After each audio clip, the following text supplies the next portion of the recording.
مولانا اطہر کے آبائی ان کا جو آبائی مکان ہے، تو ان کے گھر سے مجھے ایک ان کی بوسیدہ سی بہت سال خوردہ ڈائری ملی۔ اب وہ ڈائری تو مل گئی، اور جب میں اسے گھر لایا، اس کا جو متن ہے یعنی ٹیکسٹ، وہ بہت زیادہ کرم خوردہ ٹیکسٹ تھا وہ۔ بہرحال میں نے سوچا کہ یہ بہت ہی قیمتی چیز ہے، کیونکہ یہ ہمارے اسلاف کی نشانی ہے، یہ ایک طرح سے ادبی ورثہ ہے جس کی حفاظت ہم پر لازم ہے۔ تو لہٰذا میں نے اس قلمی نسخے کی مینuscript کی تدوین کے بعد اس کو ایک مینuscript کی شکل میں دیا۔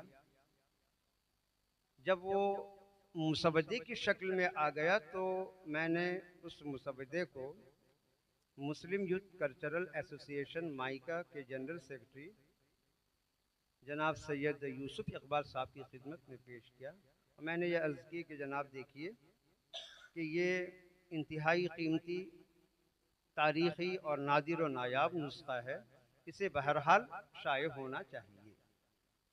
بہرحال انہوں نے فوراً قبول کیا، اور غالباً 2 مہینے کے اندر یا 1 مہینے کے اندر اس کتاب کی اشاعت عمل میں آئی۔ یہ وہ کتاب ہے سلاخوں کے پیچھے۔ یہ مولانا اطہر کی اپنی خود نوشت یعنی کہ آٹو بایوگرافی ہے۔ اس کے کاتب عاجز صاحب مرحوم تھے۔ تو یہ کتاب مائیکا کے زیر اہتمام شائع ہوئی۔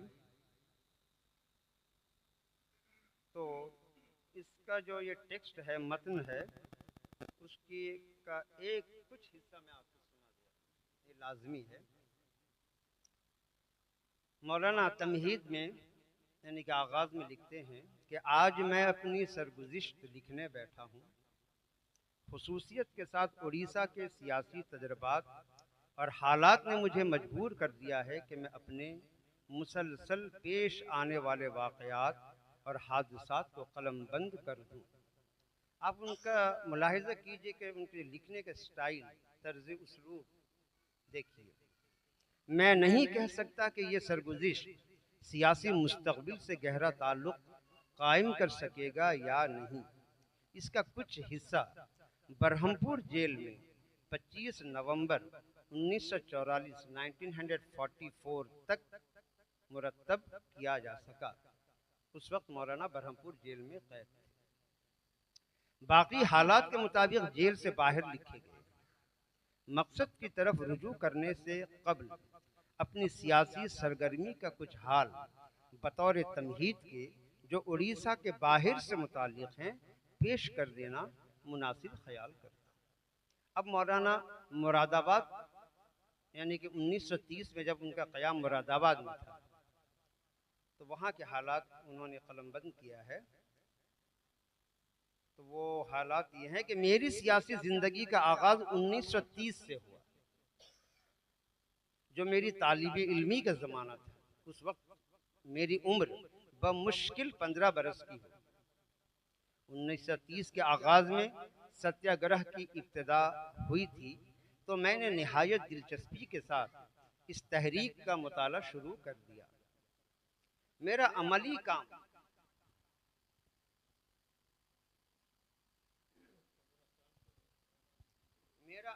کام صرف جلسہ و جلوس میں شرکت کے سوا اور کچھ نہ تھا، مگر میری دلچسپی بڑھتی ہی رہی۔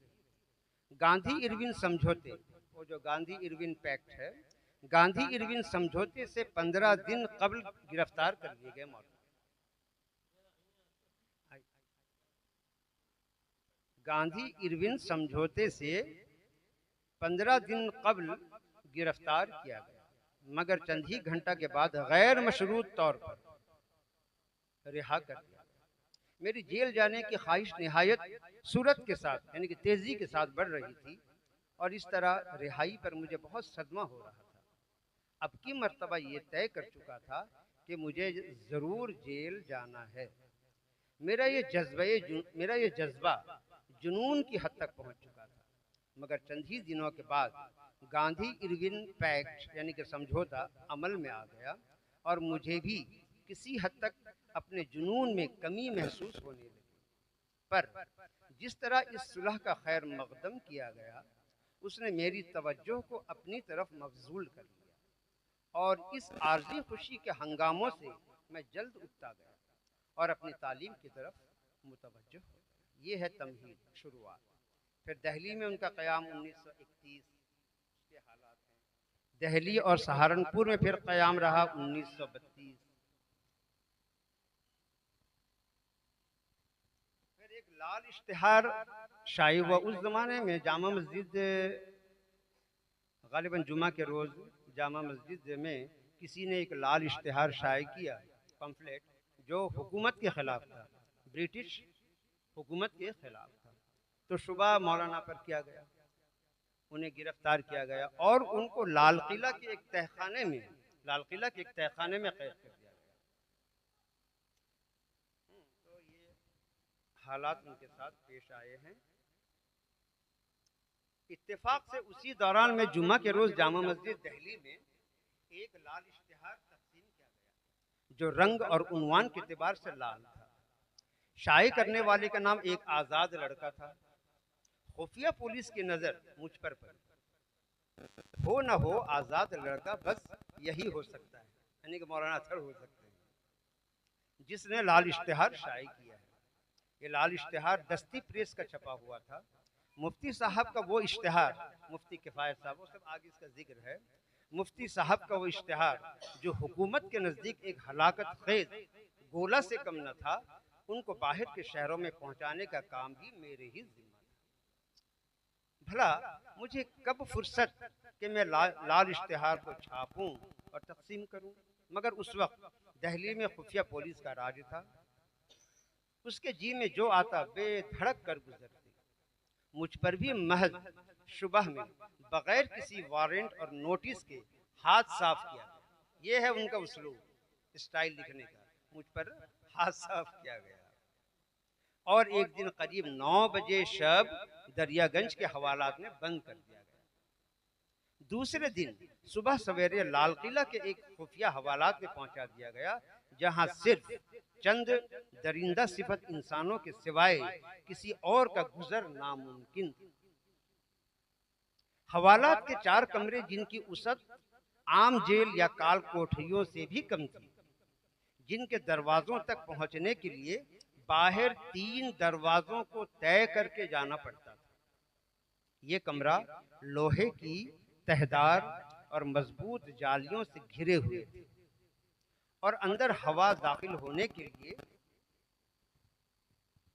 ہماری تاریخ ہے، ہمارے اسلاف، ایک بھی جھروکا یا روزن نہیں تھا، کھڑکی نہیں تھی۔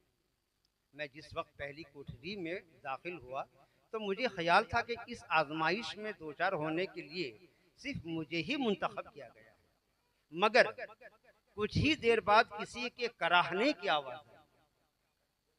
کراہنے کی آواز نے میرے اس خیال کو غلط ثابت کر دیا اور اس دردناک کرہ سے مجھ پر سراسیمگی کا عالم طاری ہو گیا اور میں گھبراہٹ کے عالم میں آنے والی مصیبت کے خیر مقدم کی تیاری کرنے لگا۔ اس کراہتے ہوئے مصیبت زدہ کی دریافت حال کی فکر دامنگیر ہوئی، مگر یہ عقدہ حل ہو تو کیوں کر ہو۔ ایک گورا سپاہی پہرے پر ہے جس کی بھاشا مجھے نہیں معلوم۔ اگر ٹوٹی پھوٹی ہندوستانی زبان میں جواب دے بھی دوں تو اس طرح مجھے سیری کب حاصل ہو سکتی تھی، اور اگر سچ پوچھو تو اس سنتری ہی سے مجھے ایک گنا وحشتناک تنفر پیدا ہو گیا تھا۔ جس کسی کو بھی اس طرح کے ماحول سے دوچار ہونا پڑے وہ کتنا ہی حلیم اور بردبار کیوں نہ ہو، طیش اور نفرت کی آگ کا بھڑک اٹھنا یقینی بات ہے۔ جس گھڑی کا مجھے انتظار تھا وہ بہت جلد آن پہنچی۔ مجھے اس جگہ سے نکال کر قلعہ کے مشرقی جانب کے ایک تہخانے میں لے جایا گیا جہاں پر 3-4 شخص موجود تھے جن کی صورت مسخ شدہ اور نہایت بھدی معلوم ہو رہی تھی۔ اس شیطانی گروہ کے سرکردہ ایک سردار جی یعنی سکھ تھے۔ مجھ سے مختلف قسم کے سوالات کیے گئے جن کا جواب میرے پاس کچھ نہ تھا۔ وحشت اور غصے سے میرا دماغ کھول رہا تھا اور ان لوگوں کی بد زبانی سے میرا جی اکتانے لگا تھا۔ اس قسم کی تفتیش اور سوالات کا جواب دینا محال تھا۔ جواب نہ دینے کی وجہ سے مجھے ایک دیواری الماری میں بند کر دیا گیا، جس میں حرکت و جنبش کے لیے 1 انچ کی جگہ باقی نہ تھی۔ شاید 10 منٹ بعد پھر باہر نکالا گیا۔ دوبارہ وہی مرتب شدہ سوالات کیے گئے، خوب دھونس جمائی گئی اور مختلف قسم کی سزاؤں کی دھمکی بھی دی گئی۔ بعد میں اس تہخانے سے باہر نکالا گیا اور اس کوٹھری میں لے جا کر پھر سے بند کر دیا۔ تو اس طرح کے حالات ان کے ساتھ پیش آئے تو مولانا نے اپنے وطن کی خاطر قید و بند کی صعوبت تکالیف برداشت کی۔ تو اور دوسری اہم بات یہ ہے کہ مولانا ایک اچھے صاحب طرز نثر نگار تھے۔ وہ جب مراد آباد سے ایک رسالہ نکلتا تھا قائد، ماہنامہ قائد، وہ مولانا اس سے وابستہ تھے۔ تو اس رسالے میں ان کے تاریخی مضامین زیادہ تر جو ہسٹوریکل یعنی کہ بیک گراؤنڈ رکھتے تھے، ایسے مضامین ہوا کرتے تھے۔ اس کتابچے میں جو بکلیٹ ہے، اس میں ان کے گھر سے مجھے ایک رسالہ ملا قائد۔ تو اس میگزین میں مولانا کا ایک مضمون شائع ہوا تھا، تیمور کا مذہب۔ یہ بالکل ہلاکو خاں چنگیز خاں، آپ غور کیجئے کہ وہ بالکل تاریخی پس منظر ہے، تاریخی سیاق و سباق میں یہ مضمون لکھا گیا ہے۔ اس مضمون کو بھی میں نے اس کتابچے میں شامل کر دیا، وہ بھی اپنے نوٹ کے ساتھ۔ اور دوسری اہم بات یہ ہے کہ جب وہ ڈائری کے ورق میں الٹ رہا تھا تو اس میں مولانا اطہر کا ایک خط بھی ملا، جو یہ ہے سامنے، اس کا ایک عکس میں نے دیا ہے۔ تو یہ خط مولانا اطہر نے اردو کے ایک جید اور نامور قلمکار صاحب قلم جناب سہیل عظیم آبادی کو لکھا تھا۔ تو وہ خط کا پرزہ تھا اور اسی طرح سہیل عظیم آبادی کا جواب ان کے پاس آیا۔ اس خط کو بھی میں نے شامل کر دیا۔ بہرحال تو خوشی کی بات یہ ہے کہ سلاخوں کے پیچھے کا اڑیا ترجمہ میں نے مکمل کر لیا ہے اور انگریزی ترجمہ کے کچھ حصے باقی رہ گئے ہیں، وہ بھی انشاءاللہ 1 ہفتہ کے اندر وہ ترجمہ بھی ختم ہو جائے گا۔ میری کوشش یہ ہوگی کہ انگریزی اور اڑیا کے جو ترجمہ ہے یعنی کہ انواد ہے، وہ مشترکہ طور پہ ایک کتاب شامل انشاءاللہ۔ یہ دونوں ترجمے اب مکمل ہونے جا رہے ہیں۔